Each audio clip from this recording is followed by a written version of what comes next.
Berbicara tentang ibadah sehari-hari, umat Islam nampaknya tidak bisa dilepaskan dari hukum tentang najis. Ya, najis adalah sesuatu yang dipahami sebagai kotoran atau percikan, sentuhan yang bisa membatalkan dan tidak sahnya ibadah yang kita lakukan. Maka ada baiknya juga umat Islam paham akan hukum-hukum, khususnya fikih tentang najis ini.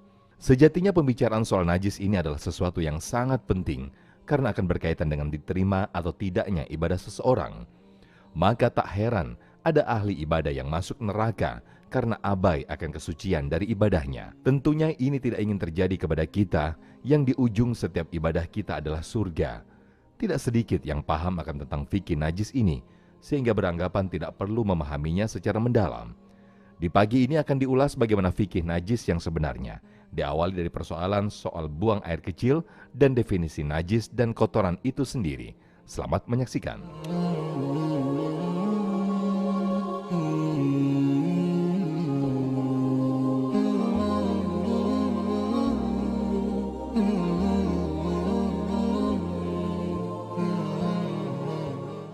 Para jamaah yang dirahmati Allah, di kajian kita adalah di bab faslun masalah izalatun najasah.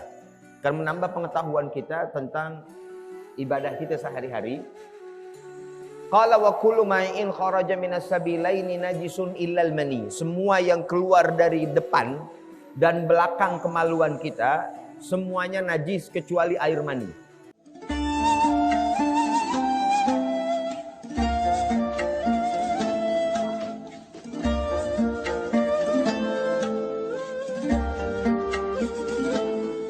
Karena pernah terjadi dengan Sayyidah Aisyah radhiyallahu taala anha, Rasulullah sallallahu alaihi wasallam ada di bekas pakaiannya sisa air mani.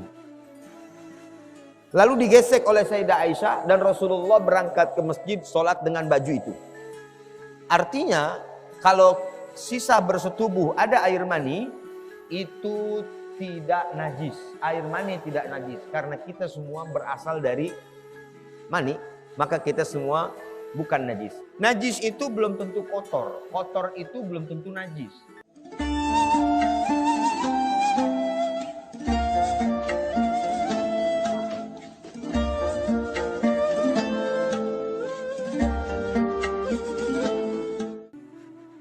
Najis itu belum tentu kotor. Kotor itu belum tentu najis. Bisa jadi ada seorang yang bajunya kotor. Kotor tanah. Tapi masih bisa dipakai buat sholat karena tidak ada najisnya. Karena tanah itu tidak najis. Bisa jadi orang itu tidak nampak bersih, tapi ketika dia di toilet, kotoran air seniknya berciprat ke celananya, baju celana itu sebenarnya tidak nampak kotoran, nampaknya bersih, tapi pada hakikatnya celana itu najis, tidak boleh dipakai buat sholat. Jadi kotor itu belum tentu najis, najis juga belum tentu kotor. Yang keluar dari depan kemaluan kita ada 4. Pertama air seni, itu najis. Yang kedua air madhi, air madhi pakai dzal. Air madhi itu air yang putih tipis yang keluar ketika syahwat itu bergejolak. Nah ini najis. Yang ketiga ada air wadi. Air wadi itu air yang biasanya keluar di ujung ketika kita buang air kecil. Kita buang air kecil lalu di ujungnya keluar sedikit. Nah itu termasuk najis. Itu termasuk najis. Adapun yang keempat yaitu air mani tidak najis. Artinya Bapak, kalau air mani ada di sarung kita dan kita ingin sholat, sarung tidak ada yang lain kecuali itu, kita pakai untuk sholat, sarung itu masih bisa dipakai buat sholat ataupun tempat tidur kita.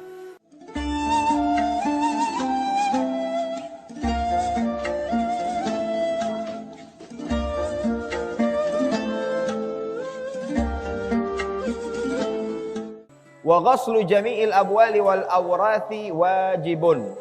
Mencuci semua kotoran itu daripada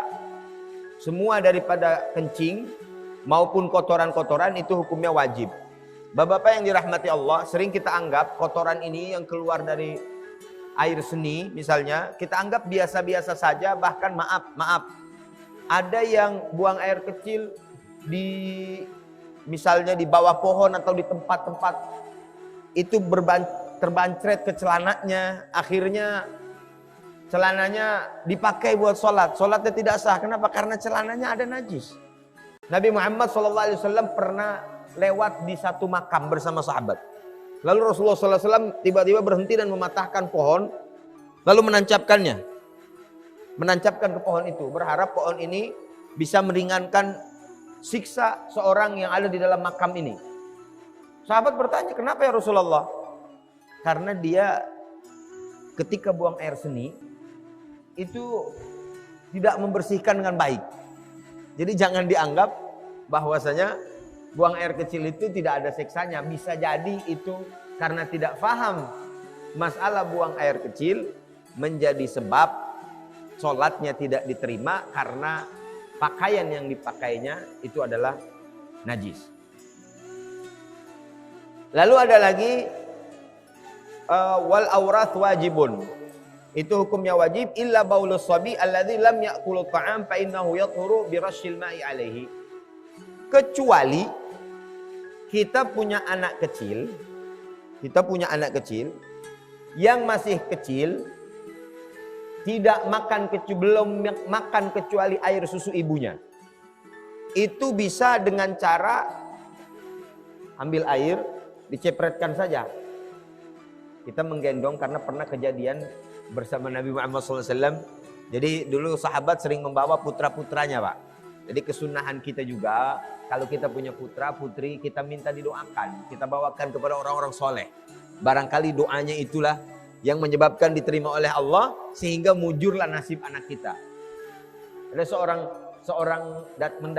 seorang membawa putranya kepada baginda Nabi Muhammad SAW.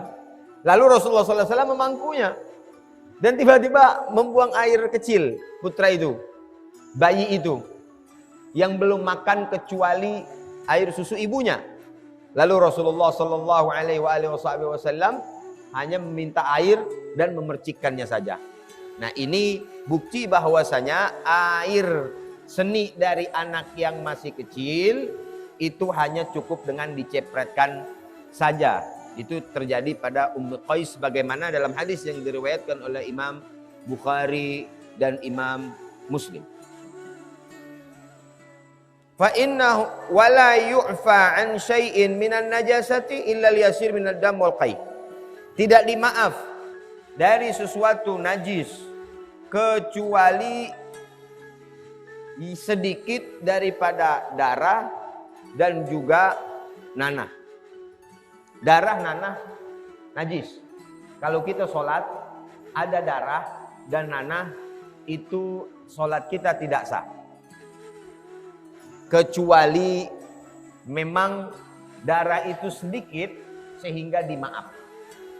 Darahnya sedikit, maka itu sholatnya sah dan dimaaf.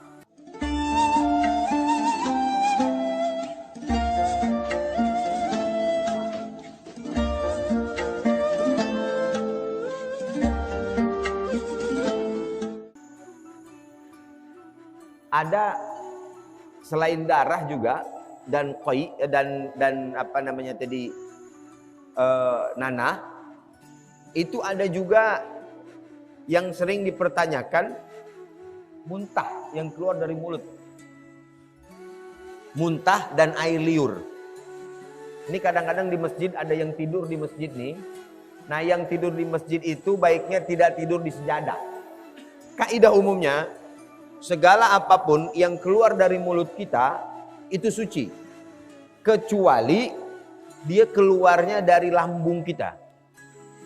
Muntah itu yang dari lambung najis. Air liur itu kalau orang Betawi bilangnya iler. Ya, air iler ya. Itu tidur di bantal kita, di sejadah masjid, ini yang ada di masjid. Air itu kira-kira keluarnya dari perut atau dari mulut? Halo? Kira-kira Pak, keluarnya dari mulut apa dari lambung? Ciri-cirinya kata ulama, kalau yang dari lambung baunya bau perengus. Tahu bau perengus nggak? Ya kagak enak diciumnya. Kalau yang dari mulut itu nggak najis, tapi kalau yang keluar dari lambung itu najis.